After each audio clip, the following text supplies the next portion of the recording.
Halo para bunda, assalamualaikum. Jumpa lagi dengan channel YouTube Nani Kusmawati. Kali ini saya akan mengajak bunda untuk belajar membuat roti sobek dengan isi yang lumer. Nah, bunda, dalam membuat roti ini yang penting adalah kita harus sabar kuncinya dan tidak boleh terburu-buru.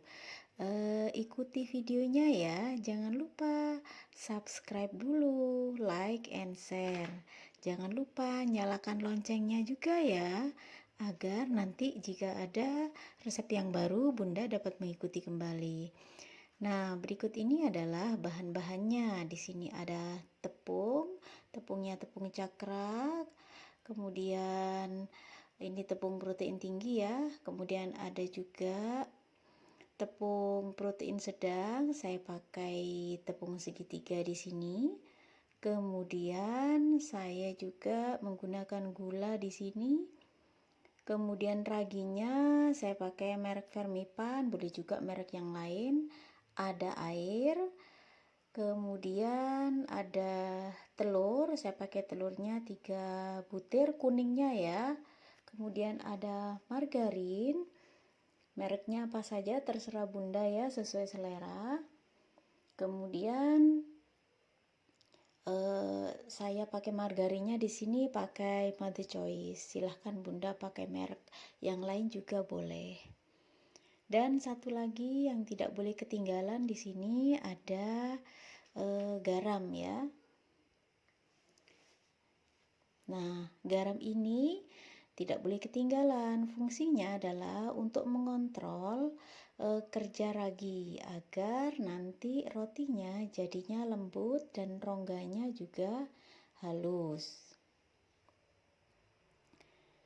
Nah, untuk berikutnya ini adalah proses pencampurannya ya bunda. Jadi semua bahan kering di sini kecuali garam dan margarin itu dipasang belakangan. Jadi diuleni begitu setelah setengah kalis baru garam dan margarin itu dimasukkan. Diuleni atau di mixer, di sini saya pakai dough mixer, ditunggu sampai benar-benar kalis. Nah, untuk mengetahui kalisnya itu kita lihat misalnya nanti adonan dibentangkan tidak sobek berarti sudah kalis. Oke, sudah selesai. Nah, sekarang adonannya kita molding dulu ya, jadi dibulatkan.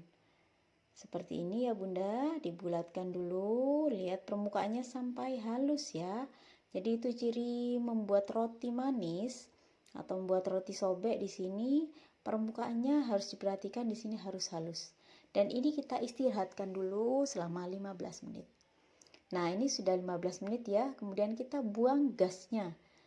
Ini adalah proses degassing, artinya membuang gas agar nanti jadi rotinya itu bagus ya, rongganya tidak terlalu besar-besar. Nah, kita kempeskan seperti ini.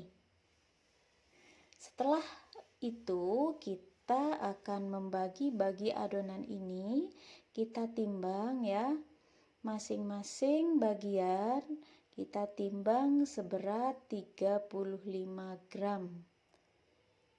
Nah, seperti ini kita bagi semuanya sampai adonan terbagi semuanya sampai selesai. Kalau bunda mau menimbang dengan ukuran berat yang berbeda, misalnya 40 gram juga boleh. Saya pakai 35 gram karena di sini nanti akan saya beri isian. Nah, ini sudah selesai semua. Saya bagi semuanya menjadi 35 gram, kemudian saya rondeng ya. Kita bulatkan di sini sehingga permukaannya halus seperti ini. Wajib ya, jadi kalau buat roti manis permukaan atasnya harus sampai halus agar rotinya nanti lembut. Nah, kita ronding semuanya atau dibulatkan seperti ini sampai semuanya selesai. Harus sabar ya bunda, cara pembuatannya memang harus mengikuti langkah-langkah dengan benar. Nah, ini sudah dironding semuanya. Oke. Sedikit lagi masih ada.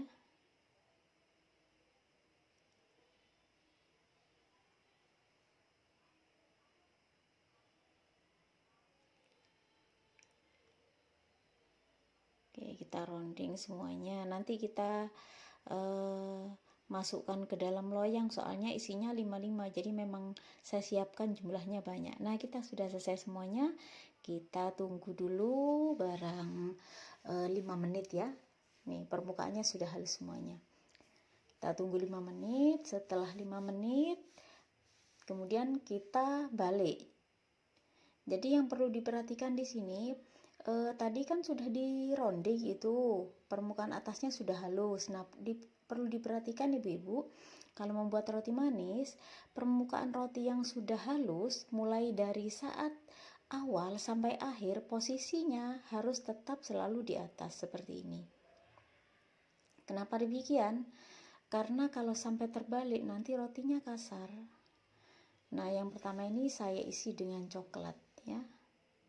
Nah, ini jadi ya permukaan yang kasar kita taruh di atas, kita gilas, bisa langsung diisi. Tidak boleh terbalik ya Bunda.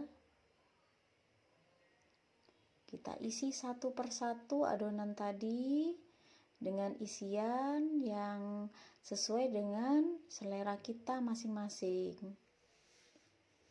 Nah, seperti ini.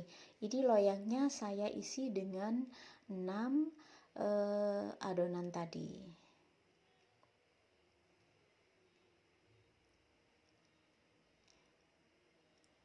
Yang perlu diperhatikan juga Bunda, setelah diisi nanti ada sambungan itu harus dicubit ya agar rapat ya. Nah, ini saya pakai selai stroberi ya. Dan sambungan itu harus ada di bawah. Nah, ini kita kunci dulu, kemudian sambungan harus ada di posisi bawah. Tidak boleh ada di atas. Kenapa? Karena kalau di atas pertama dia bisa terbuka. Yang kedua, nanti rotinya tidak bagus. Kita isi satu persatu, masih mengisi selai ya.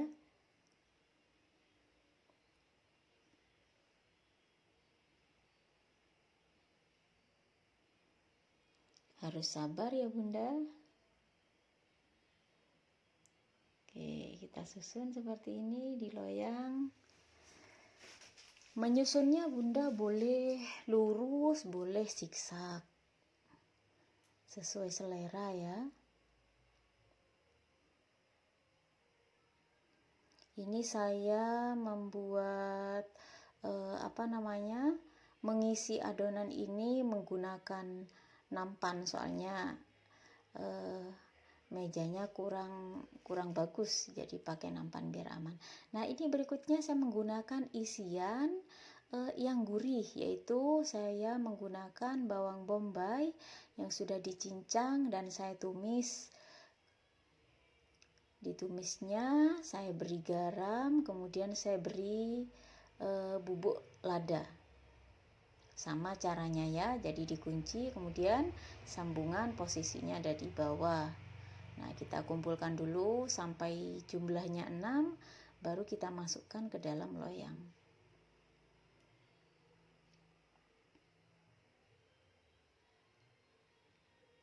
Kalau membuat roti memang tidak bisa terburu-buru ya, memang harus sabar ya. Ini bagi Bunda yang suka roti gurih bisa membuat seperti ini. Nah, ini saya pakai ladaku ya. Ladanya pakai ladaku. Bunda boleh pakai merek apa saja. Mau pakai lada yang masih bulat-bulat diulek juga boleh. Tapi saya tadi pilih yang praktis karena biar cepat ya. Nah, ini menyusunnya boleh seperti ini lurus, tapi boleh juga dibuat zigzag seperti ini. Nah, ini sudah mulai mengembang ini. Ini saya buat zigzag. Ini yang isiannya pisang. Sebentar lagi kita lihat untuk isian yang menggunakan pisang dan coklat.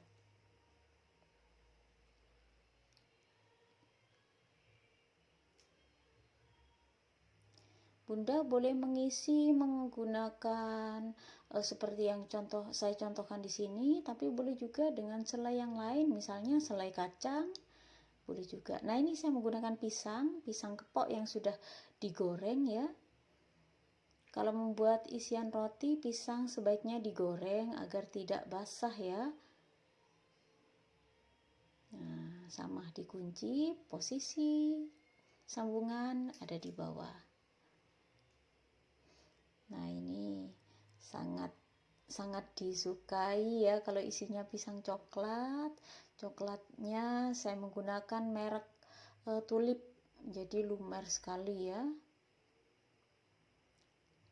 Kalau Bunda mau pakai coklat blok juga boleh.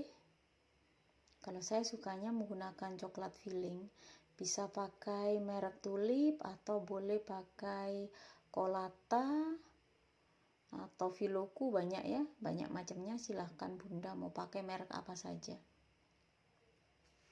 Nah ini saya beri tanda ini saya pakai coklat karena isiannya pisang coklat, supaya tidak ketukar nanti kalau sudah matang ya, jadi perlu diberi tanda. Nah, setelah selesai kita biarkan mengembang. Kalau sudah mengembang, kita taburi dengan parutan keju supaya nanti tampilannya lebih cantik dan rasanya juga pasti lebih nikmat. Ya, kita taburi dengan keju. Jangan lupa tandanya jangan sampai tertutupi ya, supaya tidak salah nanti.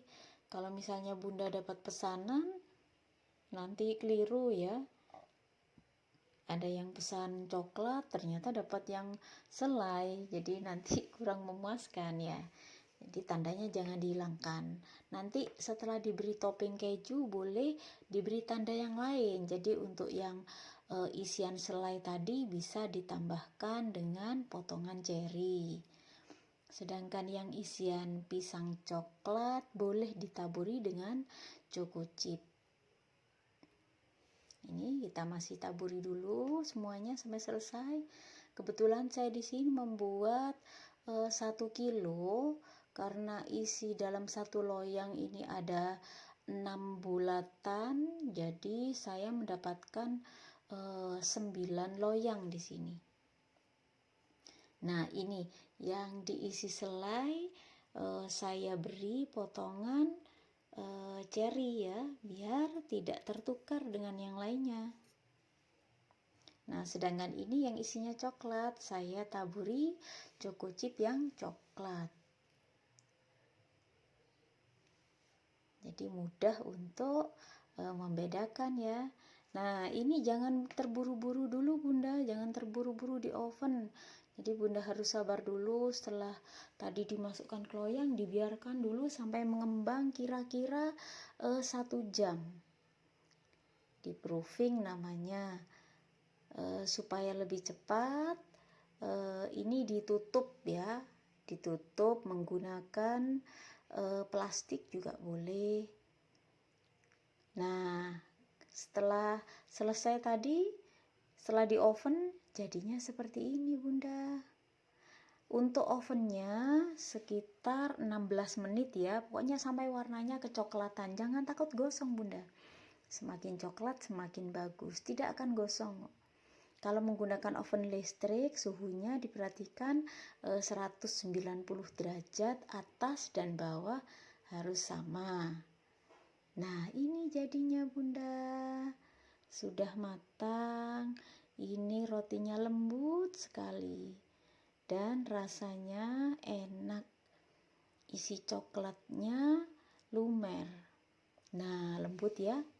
Roti ini bisa tahan 3 hari walaupun tanpa pengawet. Nah, ini masih hangat, ini sudah dicicipi oleh anak saya. Kebetulan anak saya suka yang isinya coklat saja. Nah, itu ya, lembut sekali Bunda, bisa diperhatikan. Nah, ini seratnya halus sekali karena tadi ada garam. Garam itu fungsinya untuk kontrol kerja ragi supaya tidak terlalu cepat. Nah, itulah Bunda pelajaran kita hari ini. Selamat mencoba, sampai jumpa lagi.